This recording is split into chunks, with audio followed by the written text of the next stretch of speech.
তাই আমি তোমাকে সত্যি কথাটাই বলছি, আমি এই বাড়ির ছেলে নই।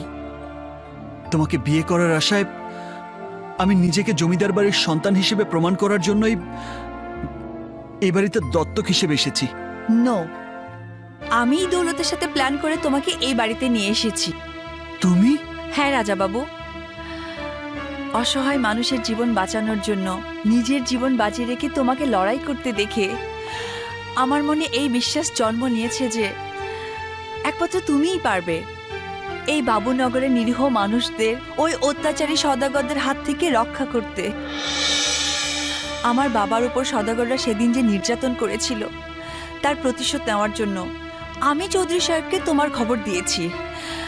আর তুমি সৈয়দ বাড়ির দত্তক সন্তান হিসেবে এখানে এসেছো, তাই বলে আমি তোমাকে এই স্বার্থের জন্য ভালোবেসেছি তা নয়।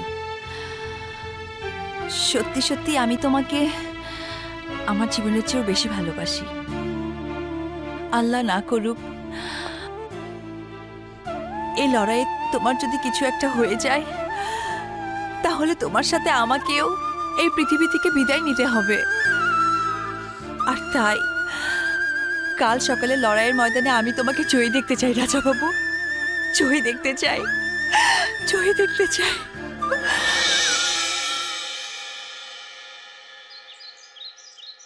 সাথে সুইটি আর রাজীব চৌধুরী সবাই স্বার্থপর। চৌধুরী যেমন সওদাগর পরিবারের সাথে পূর্ব শত্রুতার প্রতিশোধ নেয়ার জন্য আমাকে সৈয়দ বাড়ির সন্তান হিসেবে দত্তক নিয়েছে, তেমনি সুইটি তার বাবাকে অন্ধ করে দেওয়ার প্রতিশোধ নেয়ার স্বার্থে আমাকে ভালোবেসেছে। আর সাথী তার বাবার অপমানের প্রতিশোধ নেয়ার জন্য আমাকে মন প্রাণ উজাড় করে ভালোবেসেছে।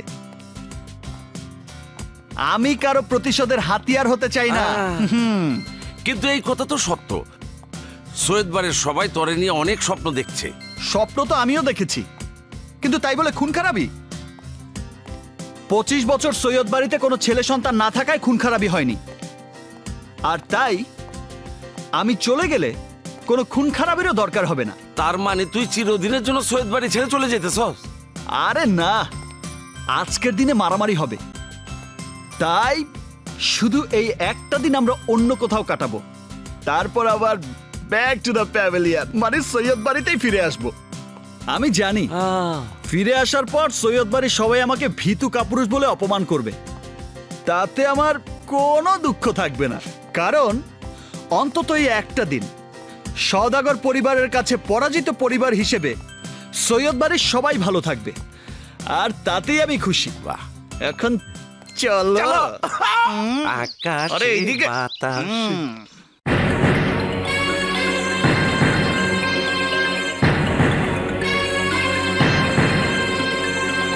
কি ব্যাপার চেয়ারম্যান, এখন পর্যন্ত ওই রাজা বাবু এখানে না আসার কারণ কি?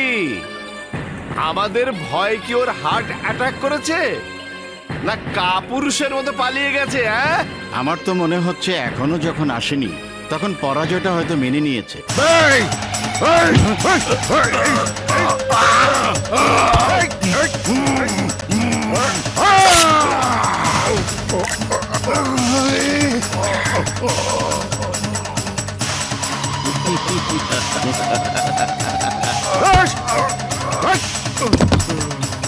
ড্যাড, যেদিনও আমাদের বাড়িতে এসে রানে থাপ্পড় মেরেছিল সেদিনই মনে মনে ঠিক করেছি আমাদের হাতে ওর মৃত্যু হবে।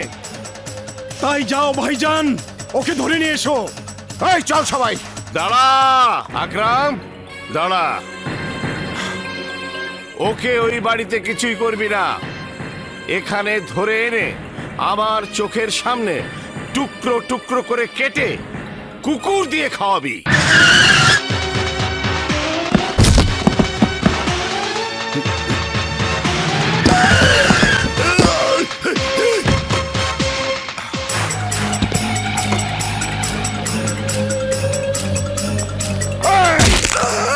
অনেক সাহস তোর, তাই রাজা বাবুকে আমাদের বাড়িতে নিয়ে গিয়ে আমার চোখের সামনে তাকে রানে থাপ্পড় মারতে বলেছিলি।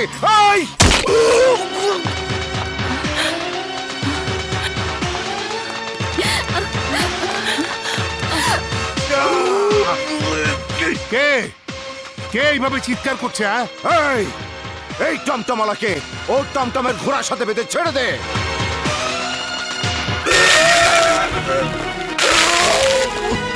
কার এত বড় সাহস এখানে সে সন্ত্রাস করছে?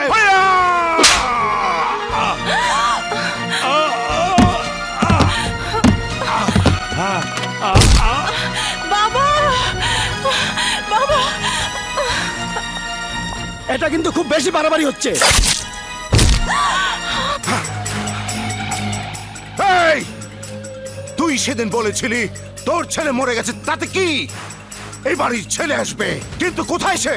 আমাদের ভয় কি সামনে আসতে সাহস পাচ্ছে না? ডেকে নিয়ে আয়। বাঘ যখন শিকার ধরার নিশানা করে তখন জঙ্গলে সে নিশ্চুপ হয়ে যায়। তার মানে এই নয় যে সেই ভয়ে চুপ মেরে গেছে। একটু অপেক্ষা কর, রাজা বাবু আসবে। এই, তাহলে আসতে বল। এই, এই, এই, এই, এই বুড়া, বস এখানে, বস বস। এই, এই,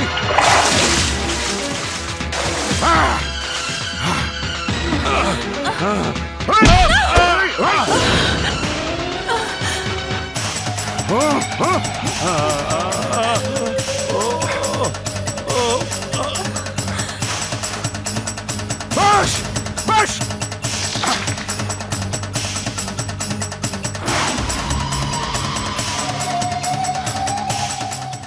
এই সৈয়দ শারমিন জাহান চৌধুরী, তুমি এরকম কুলাঙ্গার কাপুরুষ ছেলেকে জন্ম দিলে কি করে? থু তোমাকে, থু। বৈধভাবে সন্তান জন্ম দিয়েছো নাকি অবৈধভাবে? এই, অবৈধভাবে কাপুরুষ সন্তান জন্ম দিয়েছো, সেই কথা স্বীকার করে আমার পায়ে ধরে তোমাকে ক্ষমা চাইতে হবে, নইলে এদের সবাইকে পরপারে পাঠিয়ে দেব। তাই বলছি, ঘর থেকে বেরিয়ে এসে স্বীকার করো তুমি একটা নষ্টা মহিলা। তুমি বাহিরে আসবে না আমি ভেতরে যাব?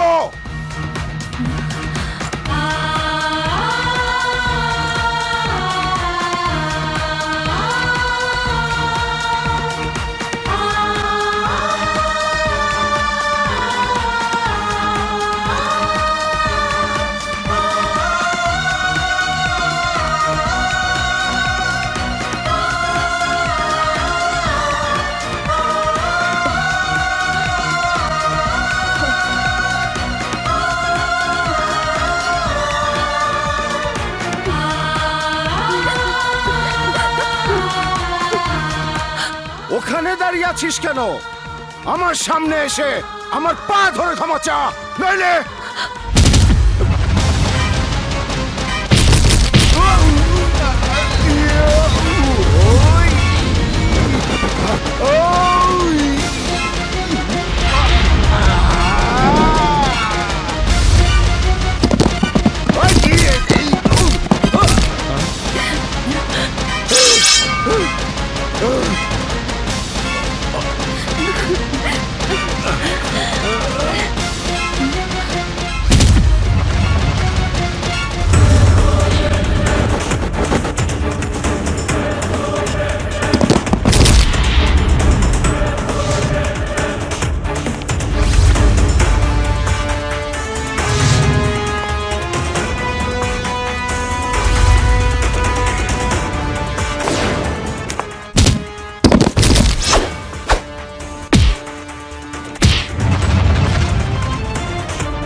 ভাইয়া, রাজা বাবু, ভাইয়া।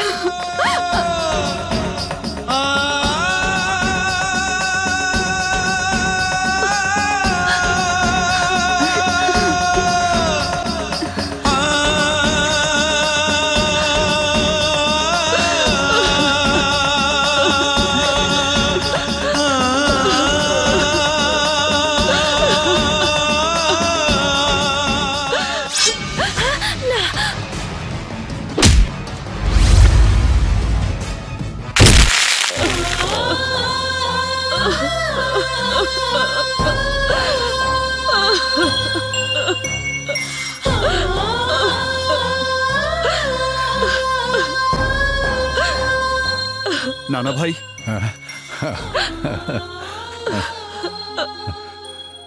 সবাইকে নিয়ে ভেতরে যান। আচ্ছা আচ্ছা এসো যাও। চলো।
সাবধান,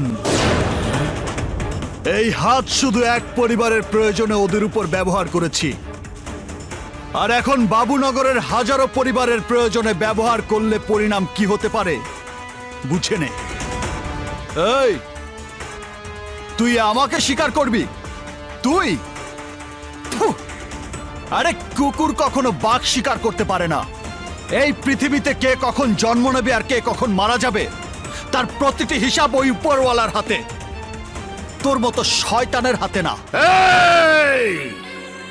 এই বাবুনগরের ইতিহাসের পাতা উল্টে দেখ। এই এলাকার মা বাপ আমি, এই আসলাম সওদাগর। মা বাপ ঠিকই, তবে অবৈধ সন্তানের। শোন, ইতিহাস সৃষ্টিকারী কখনো জানান দিয়ে কিছু করে না, বুকের সাহস থেকে তার জন্ম নেয়। আমার মতো আসবে, দাঁড়াবে, শুরু করবে, তারপর ইতিহাস রচনা করে ফিরে যাবে। মনে রাখিস, আমার এই হাত আজ শুধু রক্ষা করার জন্য উঠেছে। যদি ধ্বংস করার জন্য ওঠে তাহলে তুই সহ তোর ছেলেরা, এমনকি তোর পুরো বংশকে আমি নির্বংশ করে দেব। এতদিন তোদের ভয়ে বাবুনগরে কোনো ছেলে সন্তান জন্ম নেয়নি, আর এখন থেকে তোদের বংশে কোনো ছেলে সন্তান জন্ম দিতে চাইলে আমার ভয়ে তোদের বুক থরথর করে কেঁপে উঠবে। আমার মা বাবার কসম খেয়ে বলছি, আজ থেকে আমার পরিবার সহ এই বাবুনগরের আমিই রক্ষক। আজকের পর থেকে এই বাবুনগরে আর কোনো লাশ পড়বে না, আর এটাই রাজা বাবুর হুকুম।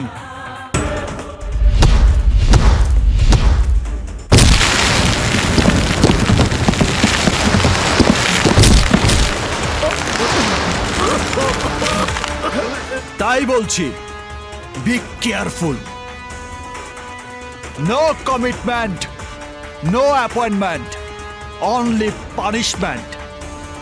আমার মধ্যে ঘুমিয়ে থাকা হিংস্র বাঘকে কখনো জাগানোর চেষ্টা করিস না, কারণ খোদা ছাড়া কোনো শক্তির কাছে হই না কাবু। তাই আমি রাজা বাবু।